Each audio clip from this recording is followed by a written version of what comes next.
જય શ્રી કૃષ્ણ ફ્રેન્ડ્સ. તો અમે વહેલી સવારે નીકળી ગયા હતા ભસ્મ આરતી જોવા માટે. ઓલમોસ્ટ અમને થોડુંક લેટ થઈ ગયું હતું, 3-3:30 વાગી ગયા હતા. 2 વાગે લાઈન સ્ટાર્ટ થઈ જાય છે અને 4 વાગે એન્ટ્રી આપી દે છે. એકચ્યુઅલી અમારી હોટલથી થોડુંક દૂર હતું બિકોઝ આ હરસિદ્ધિ માતાના ચોરાયાથી લાઈન સ્ટાર્ટ થાય છે, એટલે અમને થોડુંક લેટ થઈ ગયું હતું. બટ સ્ટીલ પહોંચી તો ગયા હતા અને લાઈન કન્ટિન્યુઅસ ચાલતી હતી. સો અમે પહોંચી ગયા હતા અને લાઈનમાં ઊભા રહી ગયા હતા. લાઈન જોઈને થોડુંક થયું કે બહુ વધારે જ પડતી વાર લાગશે એમ હશે, બટ એટલી વાર ના લાગી. ધીરે ધીરે લાઈન ચાલતી હતી એટલે અમે શાંતિથી પહોંચી ગયા. અને જેવી ભસ્મ આરતી ચાલુ થઈ એટલે ફટાફટ દ્વાર ખુલીને જતા રહ્યા અમે અંદર. લાસ્ટ ટાઈમ મેં જોઈ હતી ભસ્મ આરતી, મતલબ મારી એવી ઈચ્છા હતી કે 4 થી 6ની અંદર મારે ભસ્મ આરતીમાંથી કંઈ પણ વસ્તુ બાબાના દર્શન કરવા છે, મતલબ કંઈ પણ વસ્તુ થતી, જેમ કે શણગાર છે કે બાબાનો અભિષેક છે કે કંઈ પણ. પછી અમે અંદર પહોંચી ગયા હતા. ઉજ્જૈન જે આખું લોક બનાવ્યું છે એની અંદરથી લાઈન સ્ટાર્ટ થઈ હતી. મમ્મી પપ્પાનું ફર્સ્ટ ટાઈમ હતું, મારું સેકન્ડ ટાઈમ હતું, પણ એ લોકોને બી એવું હતું કે આયા છે તો બાબાની ભસ્મ આરતી તો જોઈશું જ. એટલે અમે સવારે વહેલા ઉઠીને થાકી તો ગયા હતા, બટ સ્ટીલ ઉઠીને અમે લોકો પહોંચી ગયા હતા. અને તમે ભીડ જોઈ શકો છો, ભીડ પણ બહુ જ હતી. નોર્મલ ડેઝ હતા, પણ એવું હતું કે વરસાદ 2-3 દિવસથી ત્યાં કન્ટિન્યુઅસ ઘણો બધો પડ્યો, પણ પછી વચ્ચે સ્ટોપ થઈ ગયો હતો, એટલે આ ભીડ વધારે જ પડતી. અમને એવું હતું કે નહીં હોય, બટ અમને હતી. અને ભસ્મ આરતીમાં હું અને મમ્મી પપ્પા અમે 3 જ હતા. એકચ્યુઅલી અંકલથી ઊભું રહેવાય એટલું એમની કન્ડિશન નથી, બિકોઝ એમના 2-3 ઓપરેશન્સ થયેલા છે. સો એમને થોડુંક અનકમ્ફર્ટેબલ થયા એની અંદર, એટલે એ લોકો એમની રીતે પછી આવીને દર્શન કરી ગયા હતા. અને અમને ખુશી હતી કે અમે પહોંચી ગયા છે ઓલમોસ્ટ. આવા બાબાની આરતી થાય ને આ બધું થાય ને ત્યારે લાઈન સ્ટોપ થઈ જતી હોય છે, એટલે અમે અંદર તો પહોંચી ગયા. લાસ્ટ ટાઈમ પણ મારી સાથે આવું જ થયું હતું કે બાબાની આરતી સ્ટાર્ટ થવાની હતી અને અમે અહીંયા જ પહોંચી, ગ્રીલમાં જ અમે ઊભા રહી ગયા હતા, બિકોઝ ગ્રીલ પછી પણ બધું બહુ છે મંદિરની અંદર જવાનું. એટલે બસ પછી ઊભા જ બાબાની આરતીના દર્શન કરી લીધા, શણગારને એવું થઈ ગયું. બસ મંદિરમાં પહોંચી ગયા હતા એટલી અમને રાહત હતી કે હા ચલો એટલીસ્ટ ત્યાં ભસ્મ આરતી જે રીતે થાય છે એ રીતે સ્ક્રીન પર તો અમે એટલીસ્ટ જોઈ લઈશું. અને અંદર મંદિરની અંદર અમારો પગ મુકાઈ ગયો છે, એટલે અમારી હાજરી થઈ ગઈ કે અમે ભસ્મ આરતીમાં આવી ગયા. એટલે પછી બધું જ સ્ક્રીન ઉપર ત્યાં ચાલતું હોય છે, એટલે બધું જ આપણને દેખાય છે. પછી ભસ્મ આરતી ચાલુ થઈને આનું જે સાઉન્ડ છે ને જે આ અંધારું થઈને જે બાબાની આરતી થાય છે ને એની એનર્જી લેવલ જ કંઈક અલગ હોય છે, ને જે ગૂઝ બમ્સ આવે ને આઈ કાન્ટ એક્સપ્લેન ઇટ. બસ એ જ રીતે પછી બાબાની આરતી જોઈ અને પછી જેમ લાઈન સ્ટાર્ટ થઈ એમ ફટાફટ અમે લોકો આગળ ચાલવા લાગ્યા. અને બસ એવું જ હતું કે જલ્દી બાબાના દર્શન કરીએ, જલ્દી કરીએ, બિકોઝ અમને 3-4 કલાક થઈ ગયા હતા લાઈનમાં ઊભા રહીને.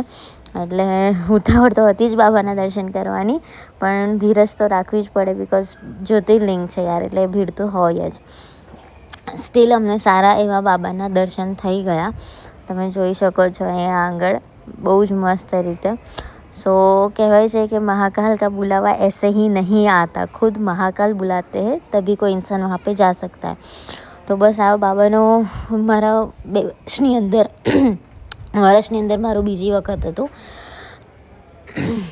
બાબાના મંદિરમાંથી બહાર નીકળું એટલે આ ગણપતિનું મંદિર છે, ત્યાં ધાગો બાંધે છે. તો મારી બધાની રિક્વેસ્ટ છે કે આ ધાગો ખાસ બાંધજો, આ એક ઉજ્જૈનનો આશીર્વાદ હોય છે બાબાનો. બસ પછી અમે દર્શન કરીને તમે જોઈ શકો છો મહાકાલ લોક જે આખું બહુ મોટું બનાવ્યું છે, ઓલમોસ્ટ 6-7 કિલોમીટરનું છે, પણ બધાથી નથી જોવાતું, એટલે અમે થોડું કરીને ચાલતા હતા એમ અમે જોતા હતા. અને અમારે બહુ મોટો લોચો થઈ ગયો હતો કે અમે બધું પતાવીને ગયા હરસિદ્ધિ માતાના ચોરાયા પર, અને ત્યાં જઈને અમે મહાકાલ ચોરાયા માટે રિક્ષા શોધતા હતા, બટ અનફોર્ચ્યુનેટલી ના મળી, કેમ કે ત્યાં બધે ખોદેલું છે એટલા માટે. એટલે પછી અમારે ભારત માતાના મંદિરેથી થઈને અમારે જવું પડ્યું. તમે જોઈ શકો છો આ ભારત માતાનું અહીંયા મંદિર છે. અંદર જવાની તાકાત બિલકુલ નહીં હતી, પણ ભારત માતાના બહારથી અમે દર્શન કરી લીધા. લાસ્ટ ટાઈમ અમારે એવું હતું કે અમારી હોટલ આની પાછળ જ હતી, તો અમને ઇઝી રહ્યું હતું, બટ આ વખતે બાય કાર આવ્યા તો થોડુંક અમને તકલીફ પડી. પછી અમે નીકળી ગયા હતા ઓટોમાં ઉજ્જૈન દર્શન જોવા માટે. પછી અમે પહોંચી ગયા હતા અહીંયા સંદીપની આશ્રમ, જે ઓલમોસ્ટ બધું ઉજ્જૈન દર્શનમાં કવર થાય છે, એ બધું મેં 1 by 1 જોયું હતું. એટલે આ સંદીપની આશ્રમ અમારું પહેલું સ્થળ હતું, એટલે અમે પહેલાં સંદીપની આશ્રમ જોઈ શક્યા, જ્યાં આગળ શ્રી કૃષ્ણ ભગવાને બધી એમની વિદ્યાઓ લીધી હતી. એટલે એ આખો જે આશ્રમ છે એ અમે આખો જ જોયો. અને અહીંયા આગળ બધી જગ્યાએ તમને પોસ્ટર્સ લગાવેલા છે કે ભગવાને કઈ વિદ્યા લીધી, એમની કેટલી વિદ્યા છે, એ બધું જ અહીંયા આગળ 1 બાય 1 લગેલું છે. ને આ આખો તમે આશ્રમ જોઈ શકો છો. એનું આર્કિટેક્ચરિંગ બહુ જ ફાઇન છે, બહુ જ મસ્ત અને બહુ જ સુંદર આપેલું છે એનું. બસ પછી અહીંયાથી અમે સ્ટાર્ટ થઈ ગયું હતું અમારે જે બી ભગવાનની જેટલી વિદ્યા છે એ જોવાનું અમે સ્ટાર્ટ કર્યું હતું. અહીંયા એક તળાવ છે. આનું રહસ્ય સાચું કહું તો મને નથી ખબર કે આનું શું રહસ્ય છે. બસ તો પછી અમે અહીંયા આગળ ચાલતા બધું ધીરે ધીરે જોયું. મેં સ્પીડમાં જોયું બિકોઝ અમને બધું ઓલમોસ્ટ આઈડિયા હતો જ. એટલે પછી અમે બેસી ગયા હતા પાછા ઓટોની અંદર અને ઓલમોસ્ટ બધા પછી અમે મંગલધામ પહોંચી ગયા હતા. મતલબ અમારે આજના દિવસમાં બધું કવર કરવાનું હતું, આખું ઉજ્જૈન દર્શન. એટલે પછી અમે મંગલનાથ મહાદેવ જવા નીકળી ગયા હતા. મંગલનાથ મહાદેવ તો પૂજા ચાલતી હતી એટલે અમે મંગલધામમાં આવી ગયા, જ્યાં તમને આ એક જ મંદિર છે જ્યાં મંગળ ભગવાનની મૂર્તિ આ રીતે છે. બાકી બધી જગ્યાએ ભોળાનાથ છે. મંગલનાથ મહાદેવમાં મંગલનાથ મહાદેવ જે છે ત્યાં આગળ ભોળાનાથનું અહીંયા પણ તમે જોઈ શકો છો કે કેટલી બધી પૂજા અહીંયા થતી હોય છે. મંગલનાથ મહાદેવે આજે ઘણી બધી પૂજા હતી સન્ડેના લીધે, એટલે રિક્ષાવાળા અમને અહીંયા લઈ આવ્યા હતા. પછી અમે ત્યાં પહોંચી ગયા હતા કાળભૈરવ મંદિરે. બધાને જ ખબર કે ત્યાં આગળ બાબાને પ્રસાદી જે અર્પણ થાય છે દારૂની, તો એ પ્રસાદી ચડાવવાનું ઘણા ટાઈમથી બંધ છે. હું લાસ્ટ ટાઈમ ગઈ હતી ત્યારે પણ બંધ હતું, એટલે દાદા માટે અમે થોડોક પ્રસાદને બધું લઈ લીધું હતું ટોપલીમાં. અને બસ પછી અમે લાઈનમાં ઊભા હતા. અમારી લાઈન ઓલમોસ્ટ અમને 4 થી 5 કલાક થયા, બિકોઝ મેં પહેલાં જ કીધું જેમ કે ભીડ હતી એમ, એટલે ધક્કામુક્કી પણ એટલી જ હતી. અને પ્લસ લાઈન ચાલતી હતી એટલે વાંધો નહીં હતો, પણ ઓલમોસ્ટ અમને 4 થી 5 કલાક તો થયા જ. અને ધીરે ધીરે આગળ ચાલતા ગયા ધક્કામુક્કીમાં મને ફાઇનલી બસ અમે અહીંયા મંદિર આગળ અંદર એન્ટર થઈ ગયા હતા. કહેવાય છે કે કાળભૈરવ મહાકાલ જતાં પહેલાં કાળભૈરવની પરમિશન લેવી બહુ જરૂરી છે, બટ અનફોર્ચ્યુનેટલી પહેલાં બધા મહાકાળ જ જાય છે અને પછી જ કાળભૈરવ દાદાના મંદિરે આવે છે. તો સેમ અમારું પણ એવું જ હતું કે અમે મહાકાલ પહેલાં ગયા ને પછી કાળભૈરવ, બિકોઝ ઉજ્જૈન દર્શન જે કરીએ એમાં જ કાળભૈરવ દાદાનું મંદિર આવે છે. અને ભીડ તમે જોઈ શકો છો. ફાઇનલી અમે મંદિરની અંદર પહોંચી ગયા હતા. પછી અમે નીકળી ગયા હતા બગલામુખી મંદિર જે ઉજ્જૈનની અંદર છે. ઉજ્જૈનથી આગળ જે નલખેડા નામનું ગામ છે ત્યાં આગળ છે બગલામુખી માતાનું મંદિર, પણ આ ઉજ્જૈનમાં પણ છે. આ થોડુંક અલગ છે અને આ મેં બહુ બધી રીલ્સ જોઈ હતી એટલે મને હતું કે નહીં આ બગલામુખી માતાજીના દર્શન કરવા જવું જ છે. બહુ મહિમા છે બગલામુખી માતાનો કે આપણા શત્રુઓ કે આપણા પર કોઈએ કંઈક વસ્તુ કરી હોય, કાલા જાદુ એન્ડ ઓલ, આ બધી વસ્તુ નથી હોતી, બટ સ્ટીલ બધી માન્યતાઓ છે એટલે આપણે એને જૂઠી પણ નથી પાડી શકતા. એટલા માટે અમે અહીંયા પહોંચી ગયા હતા દર્શન કરવા માટે.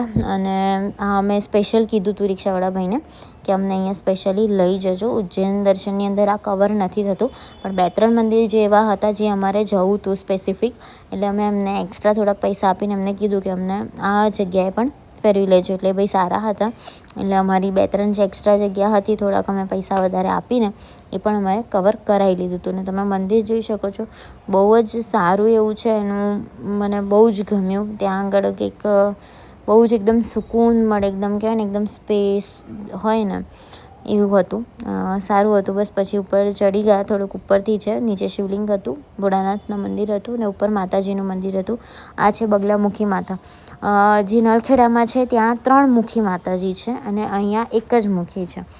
એટલે બધા અહીંયા કહેવાય છે કે કાલા જાદુ છે ને આ ને એન્ડ ઓલ, એનો બધો હવન અહીંયા થતો હોય છે. અહીંયા બધી જે એ રીતની બધી પૂજાઓ અહીંયા થતી હોય છે. બટ આઈ ડોન્ટ નો કે આ સાચું છે કે નહીં, પણ મોસ્ટલી બધાની માન્યતાઓ છે એટલે આપણે એ સાચું માની લઈએ. કોઈ દિવસ મેં નથી જોયું એટલા માટે, પણ આ માન્યતા છે એટલે આપણે માનીએ છીએ.